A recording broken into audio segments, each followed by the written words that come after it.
இன்னைக்கு பேச்சாளர் இல்ல நீங்க பேச்சாளராவும் இருந்துகிட்டு இதுவும் கேக்குறதுனால அனைவருக்கும் அனைவருக்கும் வணக்கம். இன்றைய கூட்டம் 89. அனைத்து சொல்வேந்தர்களையும் வருக வருக என்று வரவேற்று முதலில் தமிழ்த்தாய் வாழ்த்து. அனைவரும் எழுந்து நிற்கவும் அல்லது உங்கள் ஒளியினை அமர்த்தி கொள்ளவும்.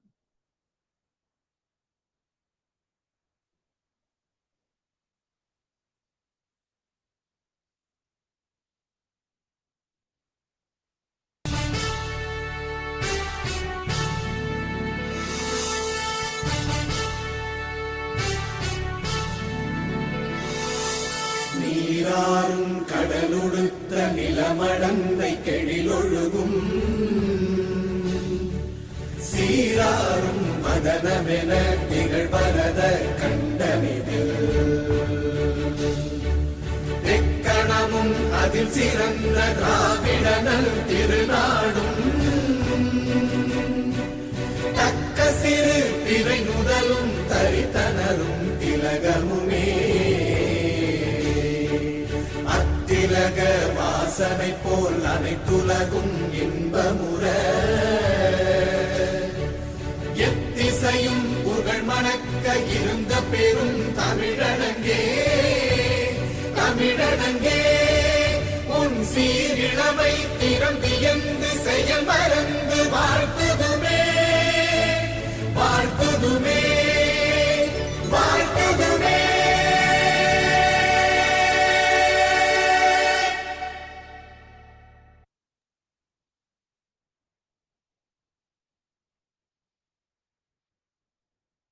நன்றி. இப்பொழுது தலைவர் ஜெயபிரகாஷ் அவர்களை மெய்நிகர் மேடைக்கு அழைக்கிறேன். நன்றி பாக்கியலட்சுமி அவர்களே. 89வது கூட்டத்திற்கு வந்திருக்கும் நமது உறுப்பினர்கள் அனைவரையும் வருக வருக என்று வரவேற்கிறேன். இந்த கூட்டம் மேலும் மேலும் சிறப்பாக நடைபெற அனைவரும் ஒத்துழைப்பு தருமாறு கேட்டுக்கொள்கிறேன். இன்று இன்னும் பணிகள் அனைத்தும் முழுமையாக எடுக்கப்படவில்லை. பணிகளை எடுத்துக்கொள்ளுங்கள், கூடிய விரைவில் எடுத்துக்கொள்ளுங்கள். கூட்டம் தொடங்கியாகிவிட்டது. இப்பொழுது நெறியாளர் பாக்கியலட்சுமி அவர்களிடம் கூட்டத்தை ஒப்படைக்கிறேன். மிக்க நன்றி. எப்பொழுதும் போல இன்றைய கூட்டம் 3 பகுதிகளாக பிரிக்கப்பட்டு நடைபெறும். அதில் முதல் பகுதிக்கு முன்னர் இன்றைய திருக்குறள் சொல்வேந்தர் வித்யாலட்சுமி அவர்களை திருக்குறள் சொல்லுமாறு மெய்நிகர் மேடைக்கு அன்புடன் அழைக்கிறேன். நன்றி. சொல்வேந்தர்கள் அனைவருக்கும் வணக்கம். சமீபத்தில் நடந்த கலிபோர்னியா பெருந்தீ உங்கள் அனைவருக்குமே தெரிந்திருக்கும். அந்த நேரத்தில்தான் ஒரு சிந்தனை தோன்றியது. தீ ஏன் தோன்றியது என்பது அறிவியல், அது ஏன் சரியாக அணைக்கப்படவில்லை என்பது அரசியல். அதையெல்லாம் தாண்டி நிலையாமை என்ற ஒன்ற கருத்தை அது சிந்தனையை தூண்டிவிட்டது என்றுதான் சொல்ல வேண்டும். குடம்பை தனித்து ஒழிய புல் பரந்தற்றே உடம்போடு உயிரிடை நட்பு. இதன் பொருள் என்னவென்றால், கூட்டிலிருந்து பறவை வெளியே பறந்து செல்வது போல உடம்புக்கும் உயிருக்கும் உள்ள நட்பு அது போலத்தான். உயிர் உடம்பிலிருந்து பறந்து செல்வது கூட்டிலிருந்து பறவை வெளியே பறந்து சென்று விடுவதை போன்றது. உலகில் நடக்கும் பல நிகழ்ச்சிகளை பார்க்கும்பொழுது அந்த நிலையாமை தத்துவம் மனதில் நிலை பெற்றது. எனவேதான் இந்த திருக்குறளை இன்று சொல்ல வேண்டும் என்று தோன்றியது. குடம்பை தனித்து ஒழிய புல் பரந்தற்றே உடம்போடு உயிரிடை நட்பு. மிகவும் அருமையான குறள். நிலையாமை அதிகாரத்தில் நீங்களும் சென்று திருக்குறள் புத்தகத்தில் எடுத்து பார்க்கலாம். நன்றி. நன்றி வித்யா அவர்களே. இப்பொழுது கலிபோர்னியா பகுதியில் முன்பு போல இயற்கை நிலைமை திரும்பி இருக்கும் என்று நம்புகிறோம். பல நபர்கள் வீடு இழந்து வசதிகளை இழந்து அவர்கள் இடம் பெயர்ந்தார்கள் என்பதை கேட்கும் பொழுது நாங்கள் இங்கே எல்லாம் அது நம்ம அமெரிக்கா நாட்டில் ஒரு புறம் கொழுந்துவிட்டு எரியும் தீ, இன்னொரு புறம் கடுங்குளிர். இந்த இரண்டையும் நாம் ஒரே நேரத்தில் சந்தித்தது எனக்கு தெரிந்து இதுவே முதல் முறை என்று நினைக்கிறேன். அவர்கள் அனைவரும் வீடு அனைத்தும் திரும்ப பெறுவார்கள் என்ற நம்பிக்கையுடன் இயற்கையை நாம் பகைத்து கொண்டால் அது இப்படிதான் காமிக்கும் என்பதையும் நாம் நினைவில் கொண்டு இயற்கையோடு இயைந்து வாழும் வாழ்க்கைக்காக நாம் பாடுபடுவோம். உங்களுடைய குரல் நிலையாமை அந்த தன்மை இப்பொழுது நமக்கு நன்றாகவே தெரிந்தது. நிலையாமை என்பது மாற்றம் ஒன்றே மாறாதது என்பது போல, நிலையாமை மட்டுமே நிலைத்து இருக்கக்கூடிய ஒன்று என்பதாக நான் உணர்ந்து கொண்டேன். நன்றி, மிக்க நன்றி. அடுத்ததாக நீங்களே இன்றைய இலக்கண ஆசானாக இருக்கிறீர்கள். உங்களுடைய இன்றைய வார்த்தையை கூறுமாறு உங்களை மீண்டும் மெய்நிகர் மேடைக்கு அழைக்கிறேன். நன்றி நெறியாளர் அவர்களே. இன்று பயன்படுத்த வேண்டிய சொல் சுடர். சுடர் என்பது பல தமிழ் இலக்கியங்களில் சிறப்பாக குறிப்பிடப்பட்டிருக்கும். மாணிக்கவாசகர் சோதியே சுடரே என்று பாடியிருப்பார். என்னை சுடர்மிகும் அறிவுடன் படைத்து விட்டாய் என்று பாரதியார் பாடியிருக்கிறார். அந்த ஒளியாகிய சுடரையும் எடுத்துக்கொள்ளலாம், நமக்குள் ஒளிந்திருக்கும் அறிவாகிய சுடரையும் எடுத்துக்கொள்ளலாம். எப்படியும் நீங்கள் பயன்படுத்தலாம். என்னுடைய இன்றைய பணி எத்தனை பேர் இந்த சொல்லை பயன்படுத்தினார்கள் என்பதை என்னுடைய அறிக்கையில் குறிப்பிடுவேன். அது மட்டுமல்லாது ஏதாவது இலக்கண பிழைகள் இருந்தால் எனக்கு தெரிந்த அளவில் அதை குறித்து கொண்டு பொது மதிப்பீட்டாளர் கேட்கும் பொழுது என்னுடைய அறிக்கையை சமர்ப்பிப்பேன். நன்றி. மிக்க நன்றி. இன்று நேர கணக்கீட்டாளராக அனிதா திரும்ப பொறுப்பேற்றுள்ளார். வாருங்கள் அனிதா, உங்கள் பணியினை சொல்வதற்கு. நேர கணக்கீட்டாளராக திட்டமிட்ட பேச்சிற்கு 5 முதல் 7 நிமிடங்கள் வழங்கப்படும். 5 நிமிடத்தில் பச்சை அட்டையும், 6 நிமிடத்தில் மஞ்சள் அட்டையும், 7 நிமிடத்தில் சிவப்பு அட்டையும் காட்டப்படும். இதுதான் திட்டமிட்ட பேச்சிற்கான காலவரையறை. அடுத்ததாக உடனடி பேச்சிற்கும் காலவரையறை உண்டு. உடனடி பேச்சிற்கு 1 முதல் 2 நிமிடங்கள் கொடுக்கப்படும். 1 நிமிடத்தில் பச்சை அட்டையும், 1.5 நிமிடத்தில் மஞ்சள் அட்டையும், 2 நிமிடத்தில் சிவப்பு அட்டையும் காட்டப்படும். கட்டாயமாக உடனடி பேச்சில் குறைந்தது 1 நிமிடம் பேச வேண்டும். அப்போதுதான் நீங்கள் வாக்குக்கு தகுதி பெற முடியும், சிறந்த பேச்சாளருக்கான வாக்குக்கு. அடுத்ததாக மதிப்பீட்டாளருக்கும் நம் காலவரையறை உண்டு. மதிப்பீட்டாளராக பணி செய்பவருக்கு 2 முதல் 3 நிமிடங்கள் கொடுக்கப்படும். 2 நிமிடத்தில் பச்சை அட்டையும், 2.5 நிமிடத்தில் மஞ்சள் அட்டையும், 3 நிமிடத்தில் சிவப்பு அட்டையும் காட்டப்படும். அனைத்து பேச்சாளர்களும் சுடர்மிகு அறிவோடு பேசுவார்கள் என்று நான் நம்பி இந்த மேடையை நம்மளது சொல்வேந்தர் பாகியலட்சுமி அவர்களுக்கு கொடுக்கிறேன். நன்றி. நன்றி. இங்கே நேரம் சுடர் போல எரிந்து கொண்டே இருக்கும். அது மிகையாகவும் இருக்கக்கூடாது, குறைவாகவும் இருக்கக்கூடாது என்பதற்கான விளக்கம் மிக அருமையாக கொடுத்தீர்கள். நன்றி. அடுத்ததாக உபரிச்சொல் கணக்கீட்டாளராக சொல்வேந்தர் மோகன்ராஜ் அவர்கள் பொறுப்பேற்றுள்ளார். பாருங்கள் மோகன்ராஜ், உங்களுடைய பணியினை விளக்குமாறு உங்களை மெய்நிகர் மேடைக்கு அழைக்கிறேன். சுடர் மிகுந்த சொல்வேந்தர் சபைக்கு என் வணக்கங்களும் வாழ்த்துக்களும். உபரிச்சொல் கணக்கீட்டாளராக என்னுடைய பணி என்னவென்றால், அவ்வப்போது நாம் பேசும்போது ஆ உ என்ற வார்த்தைகளை இடைவார்த்தைகளாக, இடைச்செருள்களாக பயன்படுத்துவது இயல்பு. அத்துணை மொழிகளிலும் அது இயற்கைதான். அப்படி இன்று நீங்கள் பேசும்போது உபரிச்சொற்கள் எத்தனை உபயோகப்படுத்துகிறீர்கள் என்பதை கணக்கிட்டு சொல்வதே என் பணியின் நிமித்தம். இன்று அப்படி உபரிச்சொற்களை குரல்களாகவும் நெடில்களாகவும் எவ்வளவு நேரம் இழுக்கிறீர்கள் என்பதையும் கணக்கிட்டு சொல்லலாம் என்று இருக்கிறேன். அதுதான் என்னுடைய பணி. நன்றி. மெய்நிகர் மேடையை திரும்ப உங்களுக்கு நினைக்கிறேன் பாகியலட்சுமி அவர்கள். மிக்க நன்றி.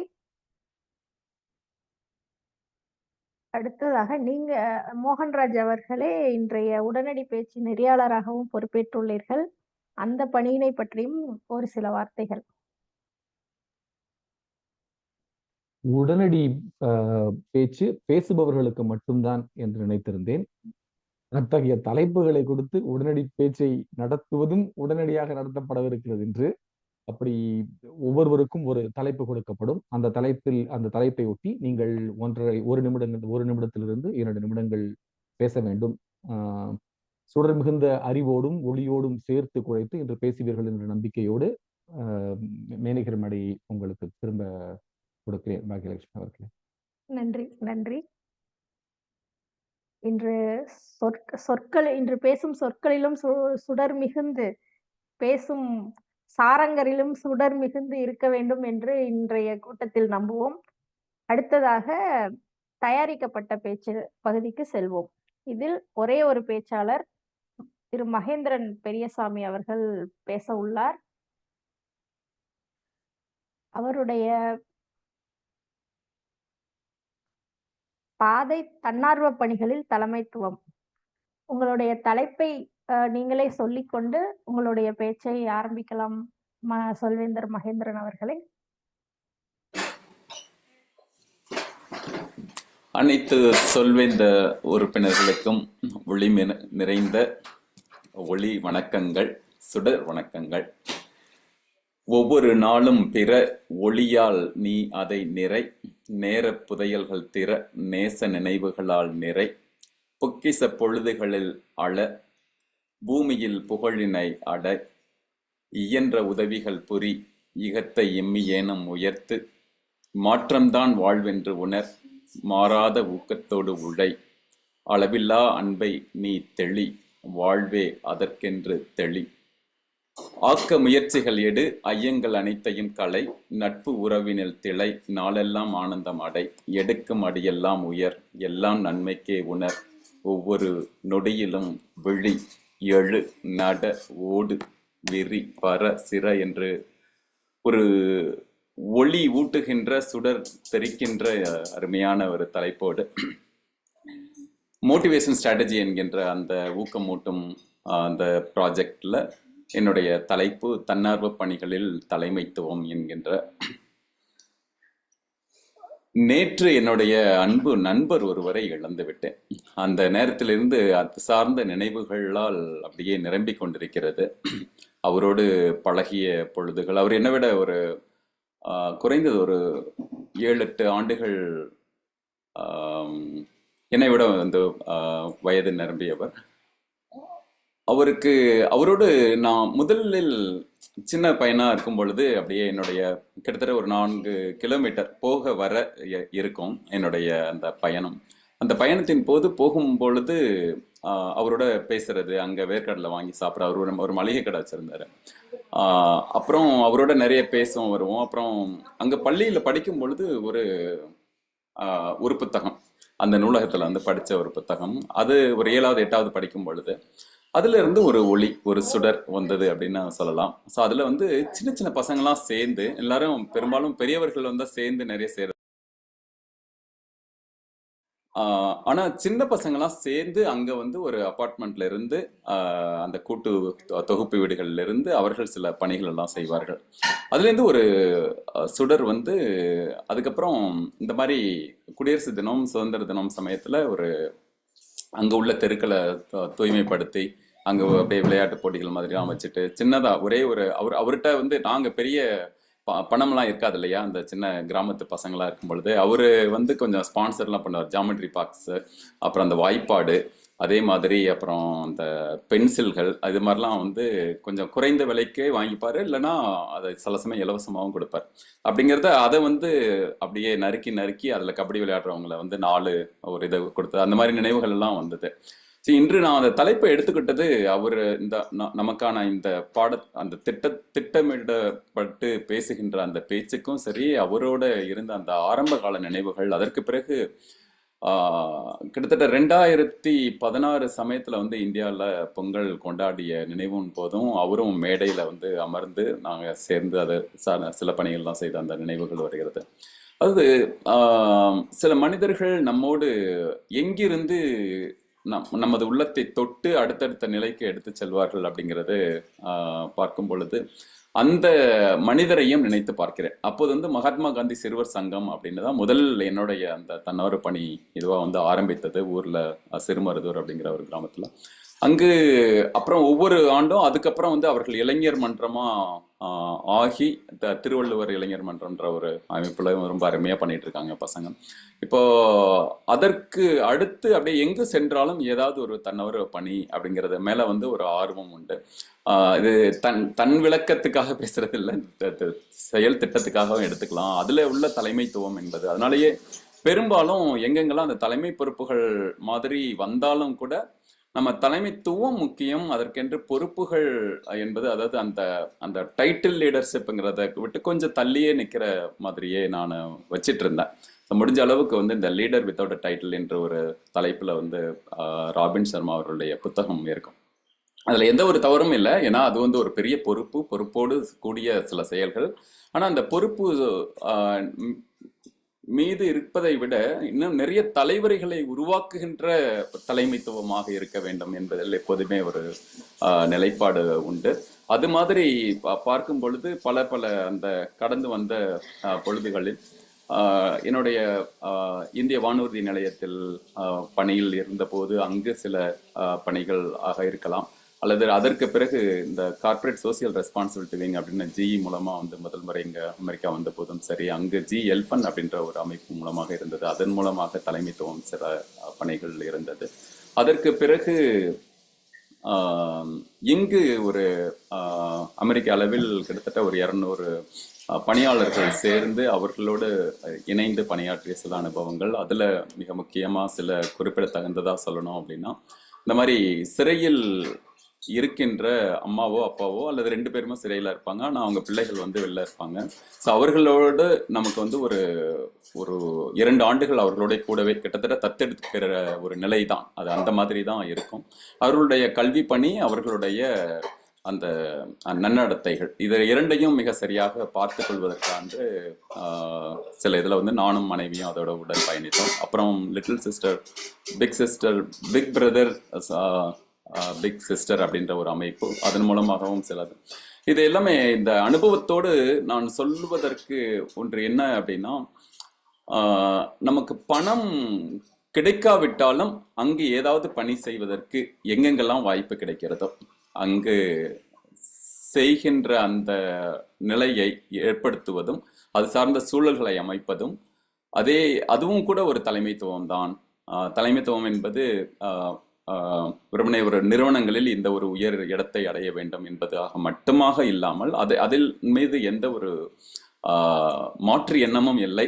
நிச்சயமாக அதுவும் சுடர் விடுகின்ற ஒரு நல்ல ஒரு பணிதாக இருந்தாலும் கூட, நாம் எங்கெங்கெல்லாம் நம்மளுடைய அந்த தன்னார்வ பணிகளை பற்றி சொல்லும் பொழுது சொல்வார்கள், நீங்கள் எவ்வளவு பணமும் இதற்கு வந்து ஈடாக சொல்ல முடியாது, அதற்காகத்தான் அவர்களுக்கு வந்து பணம் வாங்குவதில்லை அப்படிங்கிற ஒரு நிலையிலும் கூட இருக்கிறது. ஸோ அந்த வகையில் தன்னார்வ பணிகளில் தலைமைத்துவம் என்பது நாம் ஒவ்வொருவரும் நம்மளுடைய பிள்ளைகளையும் அடுத்தடுத்த தலைமுறையும் ஊக்கப்படுத்துகின்ற ஒரு முக்கியமான பணி என்பதை சொல்லிக்கொண்டு நிறைவு செய்கிறேன். நன்றி. நன்றி. மிக அருமையான பேச்சு. இங்கே பொதுவாக அமெரிக்க நாட்டில் தன்னார்வ பணி என்பது பரவலாக எல்லாராலும் அறியப்பட்ட ஒன்று. அதில் வந்து நீங்க எந்த ஒரு லிமிட் அப்படின்னு சொல்லுவாங்களே ஆங்கிலத்தில், அதை வைத்துக் கொள்ளாமல் பண்ண வேண்டும் அப்படின்னு சொன்ன கருத்து மிகவும் அருமையாக இருந்தது. மற்றவற்றை உங்களுடைய மதிப்பீட்டாளர் கூறுவார் என்று கூறிக்கொண்டு நம் அடுத்த கட்டத்திற்கு செல்லலாம். இப்பொழுது நேர கணக்கீட்டாளர் அனிதா அவர்களை நேர கணக்கை சொல்லுமாறு மெய்நிகர் மேடைக்கு அழைக்கிறேன். நம் சொல்வேந்தர் மகேந்திரன் அவர்கள் நம் எல்லோருக்கும் அவருடைய பேச்சினை 7 நிமிடம் 15 நொடிகளுக்குள் கொடுத்தார்.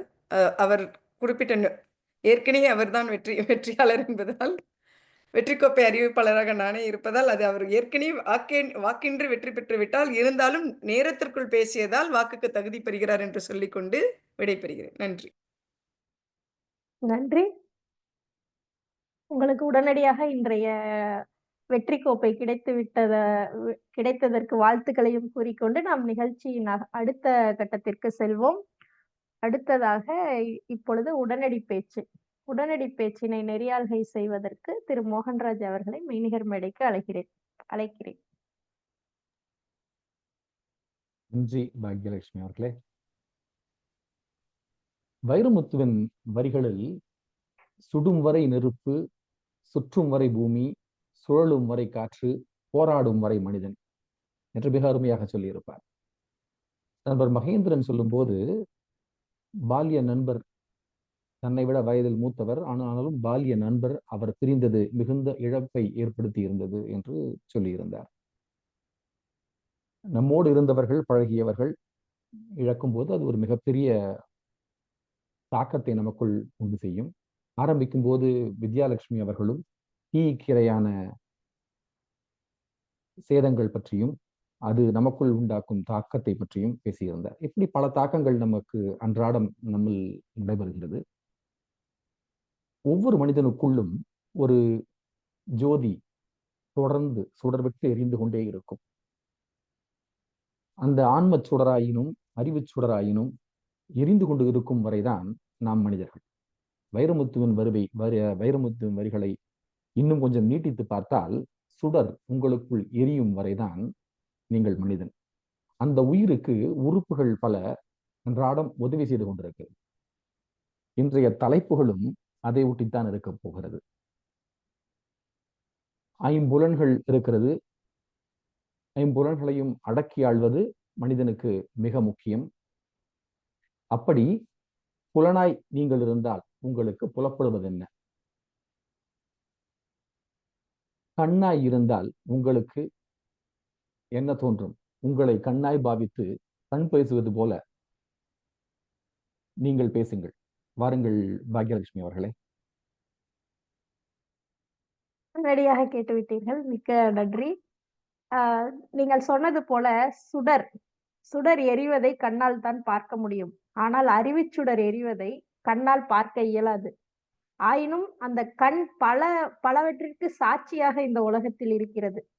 ஒரு கண் இல்லாதவரை பற்றி நாம் யோசித்தோம் என்றால், அவர் வாழும் வாழ்க்கையில் ஒரு நிறைவான வாழ்க்கை இருக்குமா என்றால் இருக்காது. நமக்கு ஒரு கதை சொல்வார்கள் இல்லையா?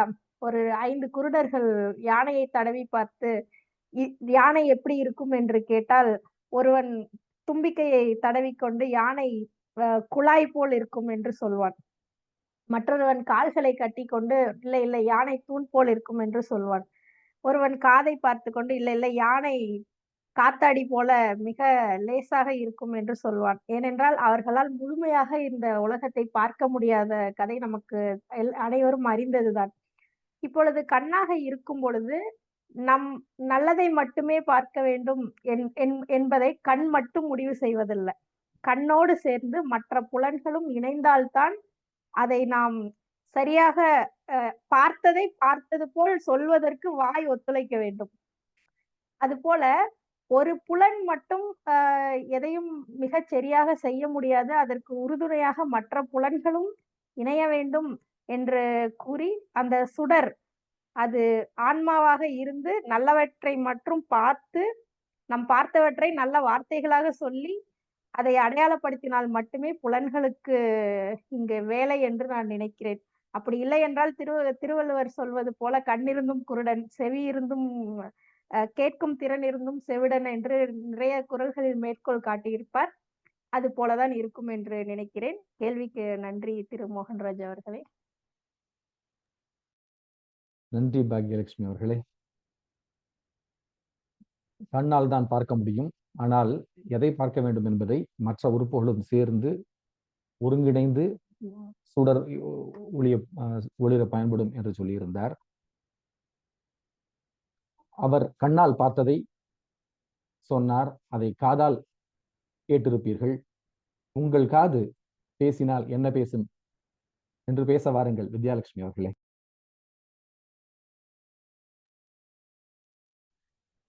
சுடர் மிகுந்த சொல்வேந்தர்கள் அனைவருக்கும் வணக்கம். காது, நான் தான் உங்களுடைய காது. நீங்கள் மற்றவர்கள் பேசும்போது, உங்களுடைய நண்பர்களோ உறவினர்களோ முக்கியமாக குழந்தைகளோ பேசும்பொழுது என்னை திறந்து வைத்துக் கொள்ளுங்கள். எப்பொழுதும் உங்களுடைய வாய்க்கு அதிகம் வேலை கொடுத்துவிட்டு நீங்கள் பேசிக்கொண்டே இருக்காதீர்கள்.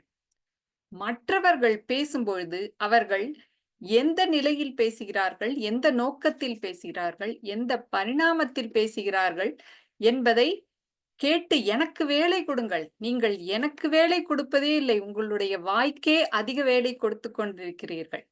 ஐம்பொறி ஆட்சிகள் என்று நீங்கள் கண்களின் மூலமாக பாரதியின் புதிய ஆத்திச்சூடியில் படிக்கின்றீர்களே, அதை கொஞ்சமாவது செயல்படுத்த வேண்டாமா? வேண்டாதது எல்லாம் கேட்கின்றீர்கள். என்னை மட்டும்தான் நீங்கள் மூடவே முடியாது. கண்களை நீங்கள் மூடிக்கொள்ளலாம். வேண்டாத காட்சிகள் என்றால் கண்களை மூடிக்கொள்ளலாம். ஆனால் என்னை மூடவே முடியாது.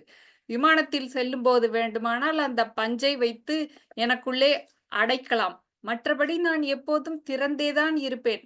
ஆதலால் உங்களுடைய மனதை எதை கேட்டாலும் அதில் நல்லவற்றை மட்டும் எடுத்துக்கொண்டு மற்றவர்களுக்கும் காது கொடுத்து நல்லவற்றுக்கு கதவடைத்து விடாதீர்கள் என்பதுதான் சொல்வேந்தர்களாகிய உங்களுக்கு என்னுடைய வேண்டுகோள்.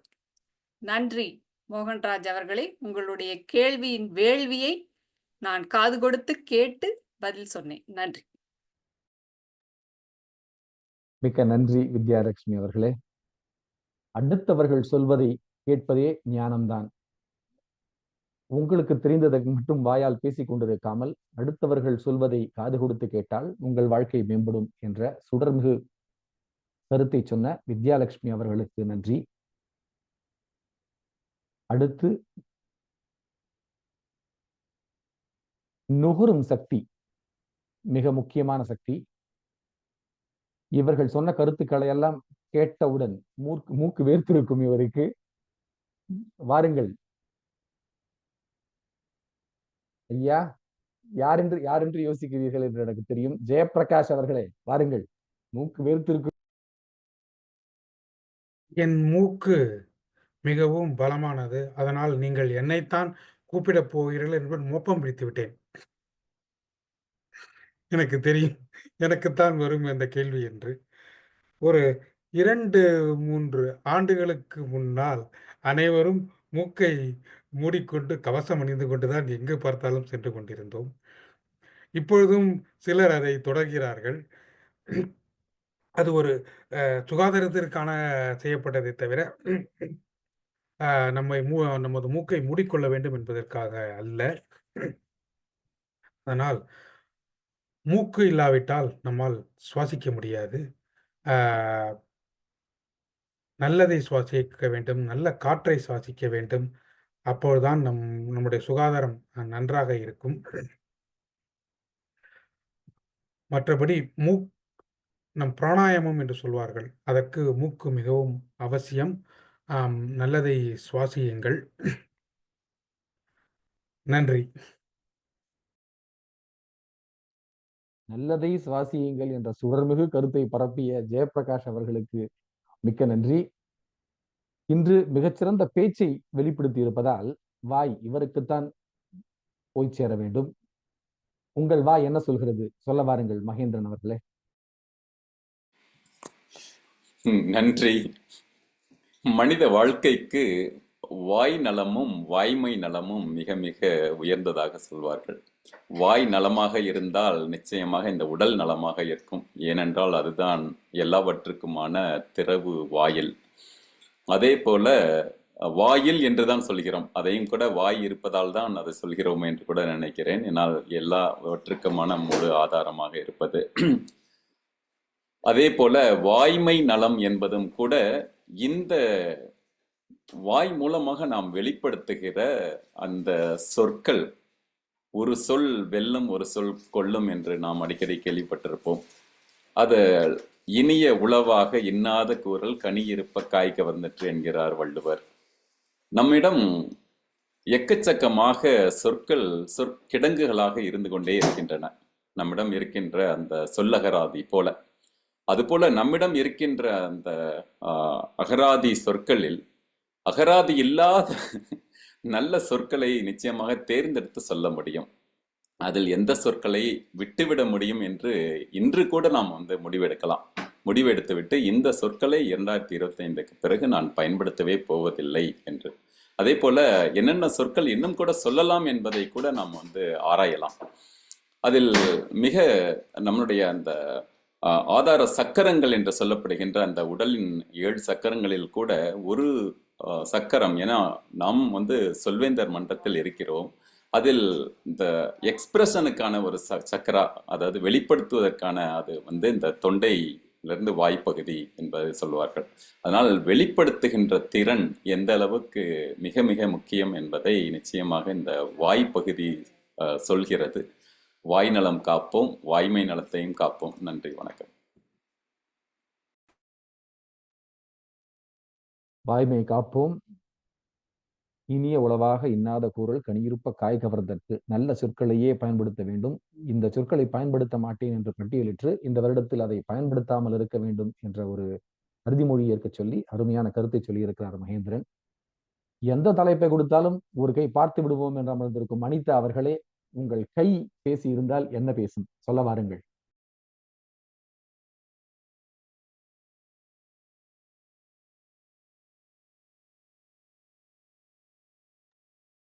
கை பேசியிருந்தால் என்ன பேசியிருக்கும்? இதை கை என்று எடுத்துக்கொள்வதை விட தொடு உணர்ச்சி என்று நான் எடுத்துக்கொள்ளலாம் என்று நினைக்கிறேன். ஆ இப்ப வந்து நம்மளுடைய மகிழ்ச்சிக்கு, நம்மளோட துக்கத்துக்கு இப்படியெல்லாம் பார்த்தோம்னா, எங்க அம்மா இறந்ததுக்கு அப்புறம் அவங்க கிட்ட இருந்து நானு கிடைக்க முடியாத ஒரு விஷயமா பார்த்தது என்னன்னா, அந்த தொடு உணர்ச்சிய தான். ஏன்னா, ஒருத்தரோட இழப்பு நமக்கு அவங்க பேசுறது காதுல கேட்கிற மாதிரி இருக்கும். அவங்க சொன்னது நம்ம மனசுல இருக்கும். அதுக்கப்புறம் வந்து அவங்களோட அறிவுரைகள் எல்லாம் எண்ணத்துல இருக்கலாம். ஆனா, அந்த தொடு உணர்ச்சிக்கு ஏங்குனது எப்படி இருந்ததுன்னா, நான் விரும்பின காதல் கணவரை நான் வந்து எனக்கு திருமணம்னு எனக்கு வந்து உறுதிப்படுத்தும்போது எனக்கு என்ன தோணுச்சுன்னா, நம்ம ஊர்ல வந்து தகப்பன்மார்கள் என்ன பண்ணுவாங்கன்னா, ஒரு குறிப்பிட்ட வயதுக்கு அப்புறம் பெண் குழந்தைங்கள பக்கத்துல ரொம்பலாம் வந்து கட்டி புடிச்சோ, மடியில உட்கார வச்சோலாம் பண்ண மாட்டாங்க. இன்னைக்கு இருக்கிற காலகட்டம் வேற.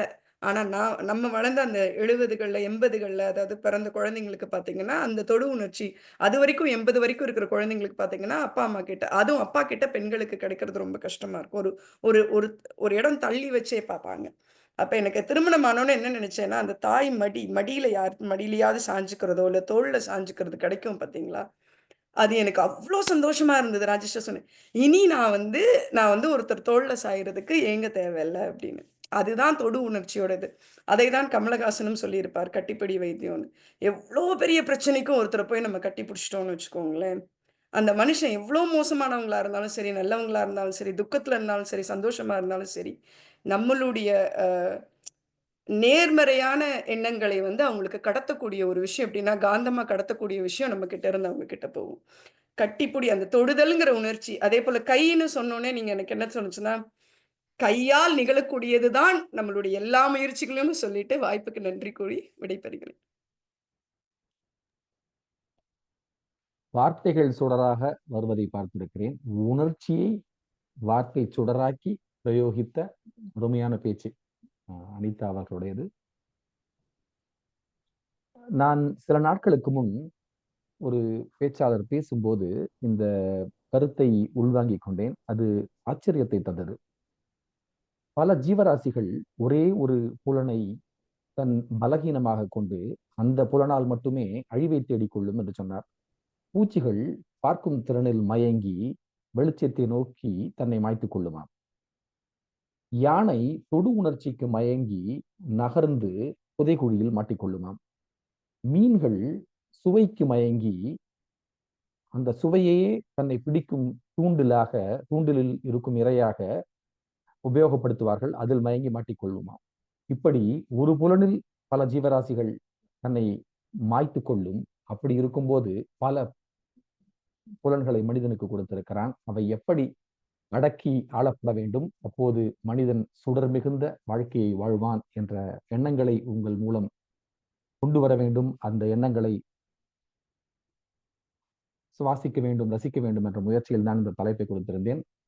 அத்துணை பேரும் அருமையான கருத்துக்களை பதிவிட்டிருந்தீர்கள். வாய்ப்புக்கு நன்றி. மெய்நிகர் மேடையை மீண்டும் பாக்யலட்சுமி அவர்களிடம் ஒப்படைக்கிறேன். வாருங்கள் பாக்யலட்சுமி அவர்கள்.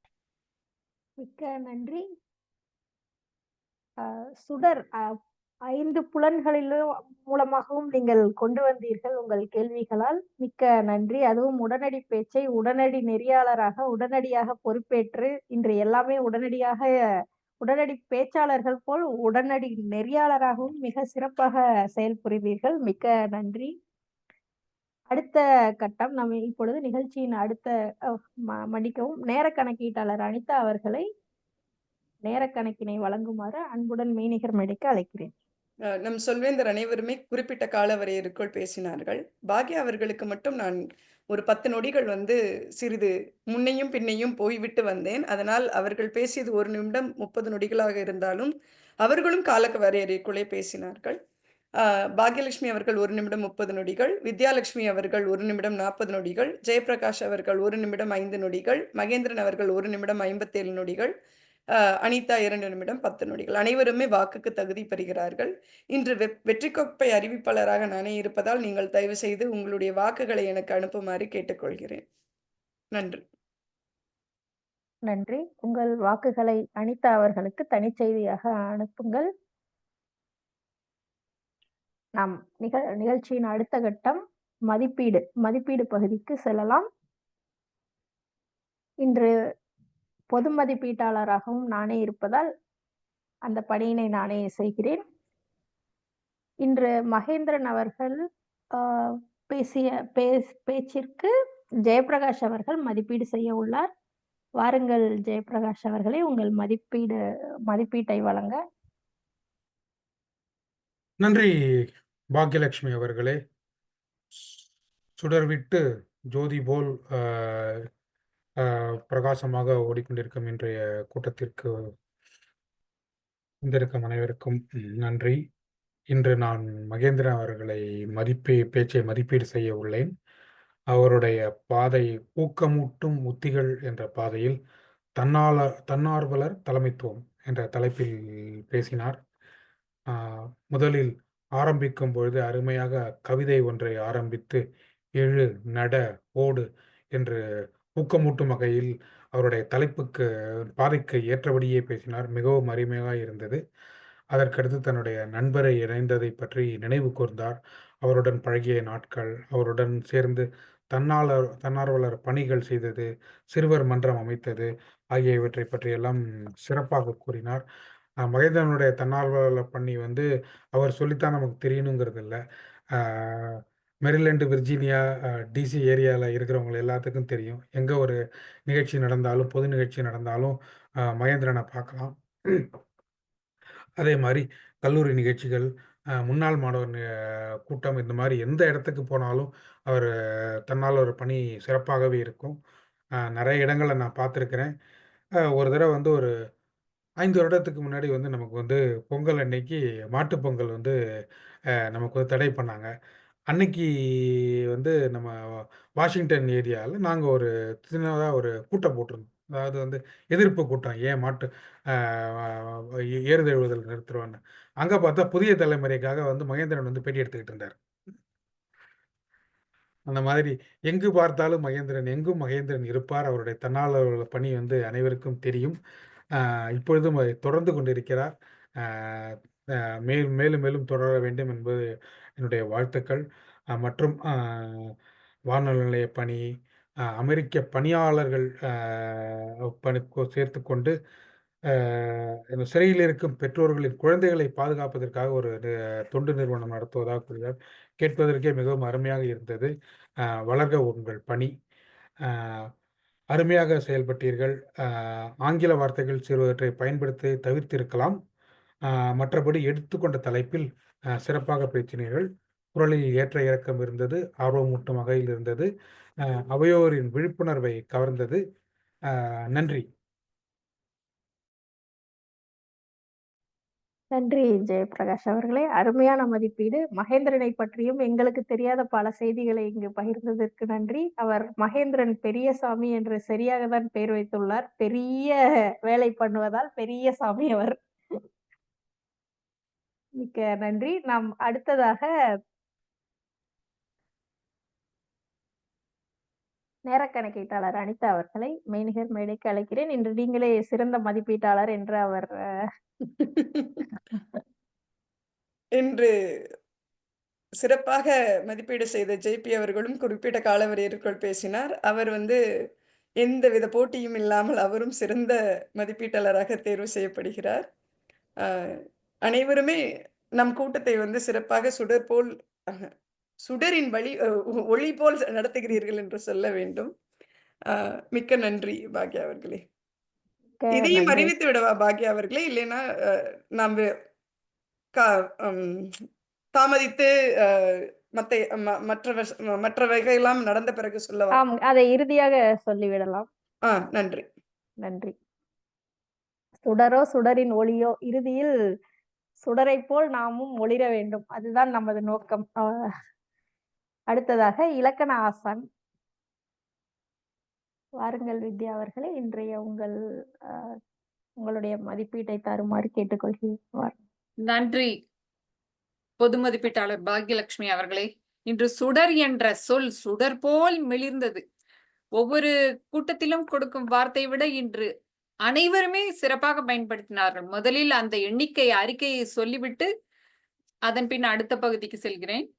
ஜெயபிரகாஷ் 1 முறை பயன்படுத்தினார், அனிதா 3 முறை, பாக்யலட்சுமி 9 முறை, மகேந்திரன் 6 முறை. இன்று அதிலும் வெற்றி கோப்பையை தட்டிக்கொண்டு சுடர் மிகுந்து வெற்றி கோப்பையை தட்டிக்கொண்டு செல்பவர் மோகன்ராஜ். அவர் 11 முறை பயன்படுத்தினார். உடனடி பேச்சு நெறியாளர் ஆதலால் ஒவ்வொருவர் பேசும்பொழுதும் சுடர் சுடர் சுடர் சுடர் என்று சுடர் அப்படியே ஒளிர்ந்தது. சரி, மற்ற பகுதிக்கு வருவோம். ஜெயபிரகாஷ் அவர்கள் பிராணாயாமம் என்பதற்கு அது சமஸ்கிருத சொல்லாதலால் சுவாச பயிற்சி என்று சொல்லியிருக்கலாம். அவர் குறிப்பிட்டதில் நல்லதை சுவாசியுங்கள் என்று சொன்ன அந்த சொற்களின் பயன்பாடு சிறப்பாக இருந்தது. பாக்யலட்சுமி லிமிட் என்று சொன்னார். அதை எல்லை, அது முறை தாண்டியது, அது போல பயன்படுத்தியிருக்கலாம். அதிகமாக இன்று ஆங்கில சொற்களை பயன்படுத்தியவர் நம்முடைய மகேந்திரன் அவர்கள். நீங்கள் ஒவ்வொரு கூட்டத்திற்கும் தவறாமல் வந்தால் நாங்கள் உங்களுடைய ஆங்கில சொற்களை குறைத்து விடுவோம், இல்லாமலே செய்து விடுவோம். நீங்கள் ஆடிக்கு ஒரு தரம், அமாவாசைக்கு ஒரு தரம் வந்தால் இப்படித்தான் ஆங்கில சொற்கள் அதிகமாக இருக்கும் என்பதை ஒரு நட்புணர்வோடு உங்களுக்கு சொல்லிக் கொள்கிறேன். அவ்வளவுதான். ப்ராஜெக்ட் என்பதை திட்டப்பணி என்று சொல்லலாம். பாத் என்று தொடங்கினார், பாதை. அபார்ட்மெண்ட் அடுக்குமாடி குடியிருப்பு. ஸ்பான்சர் என்பதை ஆதரவளிப்பவர்கள் என்று சொல்லியிருக்கலாம். எனக்கு அந்த வார்த்தை தெரியாது. நான் கூகுள் டிரான்ஸ்லேட்டில் பார்த்து திருடி பிடித்தேன். ஜியாமெட்ரி பாக்ஸ் என்பதை வடிவியல் பெட்டி. வடிவியல் என்பது மிக அழகான சொல். வடிவியல் பெட்டி என்று சொல்லியிருக்கலாம். அந்த சொல்லை நான் மறந்துவிட்டேன். மறுபடியும் அது ஜியாமெட்ரிக்கு என்னவாக இருக்கும் என்று நினைத்து பார்த்து என்னுடைய மண்டையிலிருந்து கொண்டு வந்தேன். வடிவியல் பெட்டி. அவருடைய சொல் பயன்பாடு எவை சிறப்பாக இருந்தது என்றால் சொற்கிடங்கு என்று சொன்னார். அது மிகவும் அழகாக இருந்தது கேட்பதற்கு. மேலும் வாயில் என்பதை 2 வகைகளில் எப்படி பயன்படுத்தலாம் என்பதையும் மிக சிறப்பாக சொன்னார். எப்பொழுதுமே மகேந்திரன் அந்த சொற்களை ஆங்கில சொல் கலக்காமல் உச்சரித்தால் அது சிறப்பாக அழகாக இருக்கும். மேலும் ஆதார சக்கரங்கள் என்பது மிகவும் சிறப்பு. அது பல பேருக்கு தெரியுமா என்று தெரியவில்லை. 7 சக்கரங்களில் அவர் சிறப்பாக அந்த ஆதார சக்கரத்தை குறிப்பிட்டார். தொண்டை சக்கரத்தை அவர் குறிப்பிட்டது விசுத்தி என்று நினைக்கிறேன். மிகவும் சிறப்பு. இலக்கண பிழை என்று இன்று எதையும் என்னுடைய அறிவுக்கு எட்டிய வரையில் நான் கண்டுபிடிக்க முடியவில்லை. கூட்டம் மிக சிறப்பாக இருந்தது. உங்களுடைய அறிவுச்சுடர் மேலும் மேலும் ஒளிரட்டும் என்று வாழ்த்தி மெய்நிகர் மேடையை பொது மதிப்பீட்டாளரிடம் ஒப்படைக்கிறேன். நன்றி.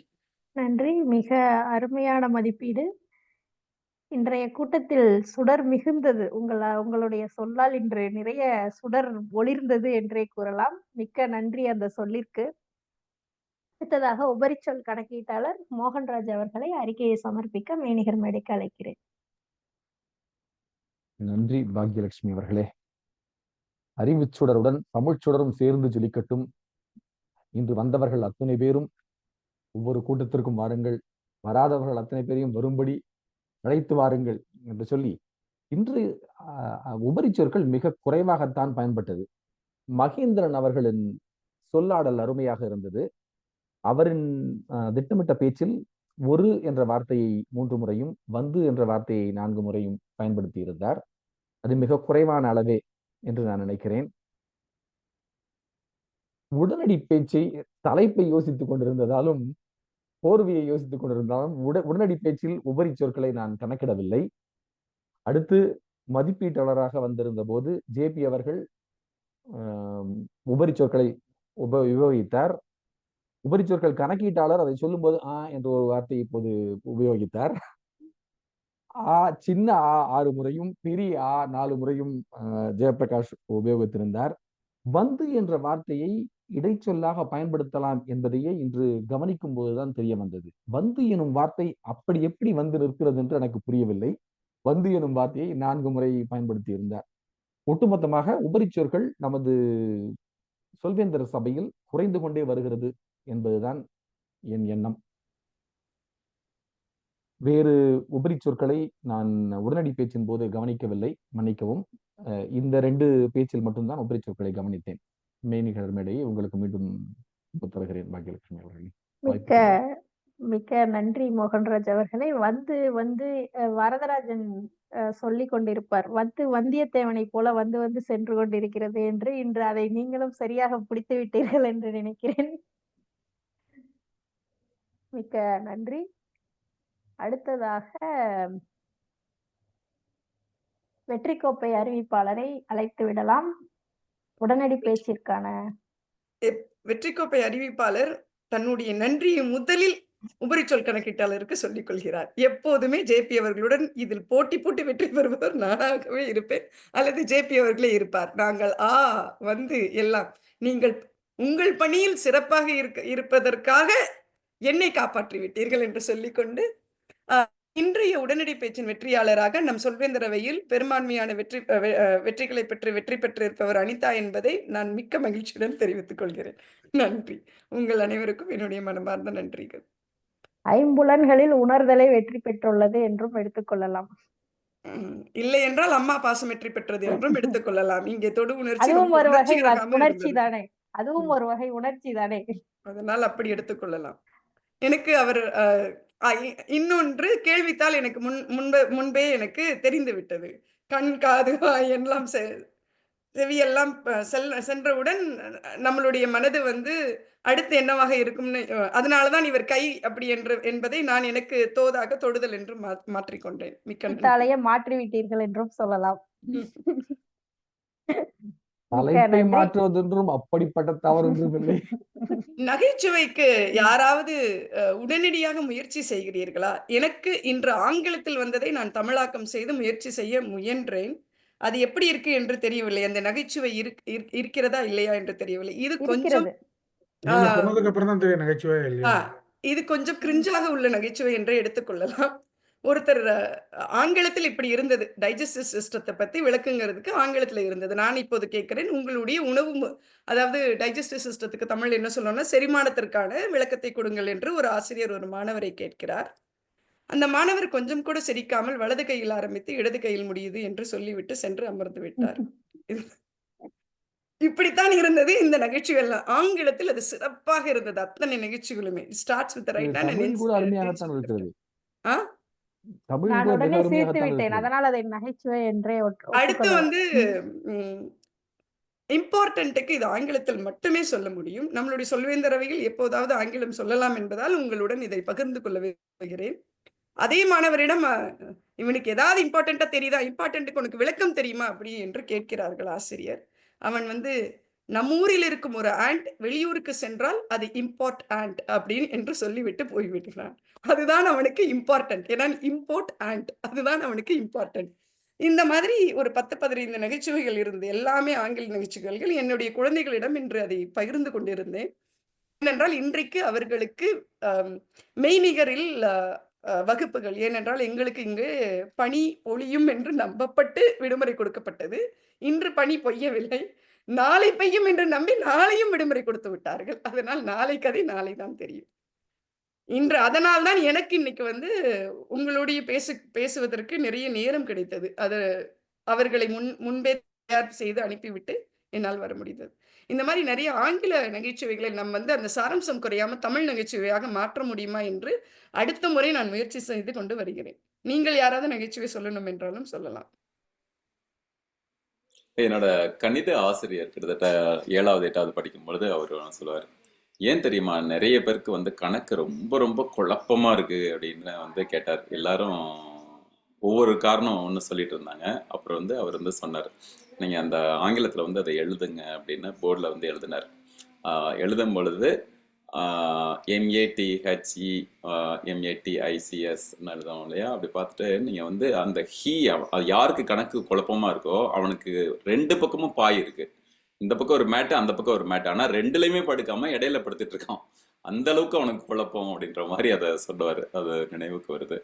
அதே போல ஒன்றை சொல்லும் பொழுது அந்த எங்க TION எங்க SION வர்றது ஒரு குழப்பமா இருக்கும் பெரும்பாலும் ஆங்கிலத்துல இல்லைங்களா. ஸோ அப்போ வந்து அவர் எனக்கு சொல்லி கொடுத்தது, இத்தனைக்கும் அவர் வரலாற்று ஆசிரியர். அவர் சொல்லும் பொழுது இந்த மாதிரி SION TION அவங்களுக்கு வந்து இதுல எதுல ஐஓ அதுக்கு முன்னாடி எது எஸ் போடுறதுல குழப்பத்திலேயே அவங்களுக்கு ஐயோன்னு தோணும். அதுக்காக வந்து அவர் ஐயோ அப்படின்ற மாதிரி சொல்லி அதை சொல்லுவாரு. அது மாதிரி இன்னும் கூட சில சொற்கள் நிறைய நினைவு இருக்கு.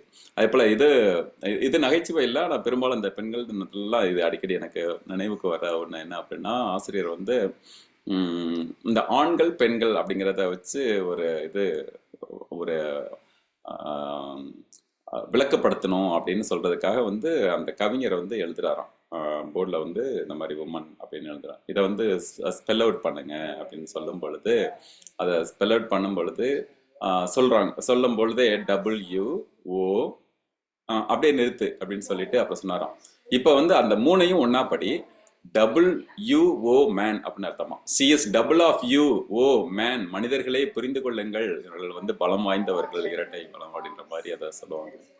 நன்றி நன்றி அனிதா, அது எல்லாமே நினைவுக்கு வந்துச்சு. மிக்க நன்றி. உடனடியாக நகைச்சுவையும் இன்று வந்து விட்டது. இப்பொழுது என்னுடைய பொது மதிப்பீடு. இன்று நம்முடைய கூட்டம் நேரத்திற்கு ஆரம்பித்து விட்டது. 6 சொல்வேந்தர்கள் வந்தாலும் அனைத்து பணியும் உடனடியாக ஏற்று சிறப்பாக செய்த அனைத்து சொல்வேந்தர்களும் மிக்க நன்றி. அடுத்ததாக இன்றைய வார்த்தை சுடர் என்னும் வார்த்தையை வித்யாலட்சுமி அவர்கள் கொடுத்ததால் இன்று நிறைய பேர் சுடர் சுடர் பெரும்பாலும் அனைவருமே வந்து சுடர் என்னும் வார்த்தையை பயன்படுத்தி அதை பயன்படுத்தும் பொழுது மிக சிறந்த கருத்துக்களை பதிவு செய்ததை நான் பார்த்தேன். அதே போல ஒரே ஒரு பேச்சாளராக இருந்தாலும் சிறந்த பேச்சினை கொடுத்தார் மகேந்திரன்.